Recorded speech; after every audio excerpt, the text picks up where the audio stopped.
Hello people of the internet, this is KaijuNoir here with a review for a comic that was recommended to me by my friend Matt Denian due to our mutual interest in the film noir genre. That comic being The Fist #1 from Blackstone Comics, a new comic publisher with 2 ongoing series and a rather peculiar way of selling comics, as they use a pay-whatever-you-want approach for the digital comics on their site.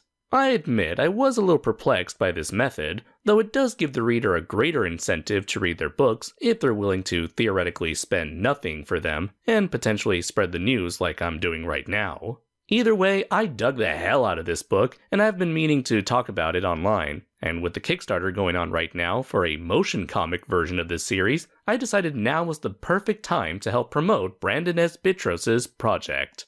Set in Philadelphia, 1918, the story follows construction worker and former street boxer Riley Reese. Throughout the first issue, we learn about his struggle to maintain a stable life with his job and family, while also keeping his personal demons at bay through alcohol and his pursuit for justice as a masked vigilante, who I presume is meant to be called the Fist.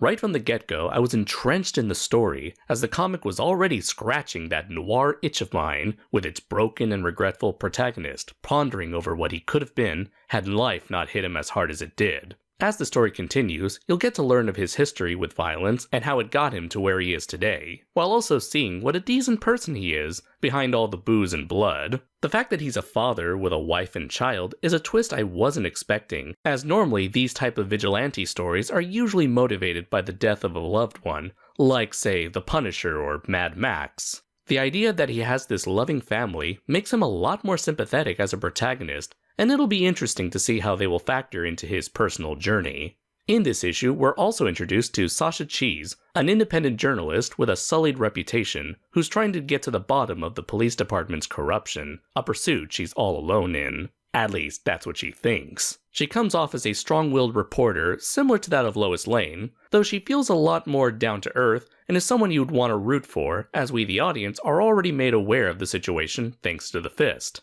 This is another plot thread I look forward to seeing as it develops in future issues. If I could suggest something to Brandon Bitros's writing, it would be to go easy on the expletives. I understand that this is meant to be a mature-rated book, and it would make sense to have characters swear in it, but if characters are swearing every 2 seconds, then their mature language tends to lose its impact to the reader after a while. At least that's what it was like for me. Then again, I could be wrong, and this is how people in Philly naturally speak.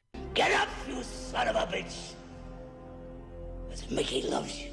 Art-wise, the comic does a great job at setting up its moody atmosphere and grim tone, which is very reminiscent of old noir films. It especially gives off large vibes of Frank Miller's Daredevil when it came to the Fist's escapades, as well as Sin City with its limited use of color for specific visual elements. The post-World War I Philadelphia backdrop is also a very unique environment to set a gritty superhero story in, and I could tell that the writer really wanted to pay respect to his hometown. On top of that, we have a snowy backdrop to further add to the quality of the art, as it allows Riley to stand out from the background in his black Fist attire, which I must say is designed in an intriguing way. It reminded me of that homemade aesthetic that certain heroes of the Marvel Noir universe, such as Spider-Man and Daredevil, wore. It's a design that's simple and can easily stick in your head. I especially like the red fist logo, as the shapes that are meant to look like the fingers also sorta look like bullets. While I'm sure this was a happy accident, the finger bullets truly make the whole design come together, as we learn that a large part of Riley's mental torture has to do with his involvement in World War I,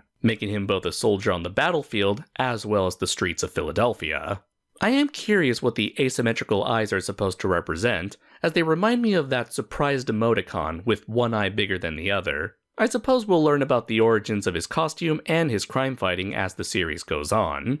If there's one thing that did bother me about the art, it would have to be the few Photoshop textures in the backgrounds, such as the wooden surface of the bar and the slightly pixelated wallpaper in Riley's bedroom. I can only assume that these were done as shortcuts, but these undrawn elements stood out a lot from the rest of Fernando Jimenez's excellent art, with the snowfall being the one exception.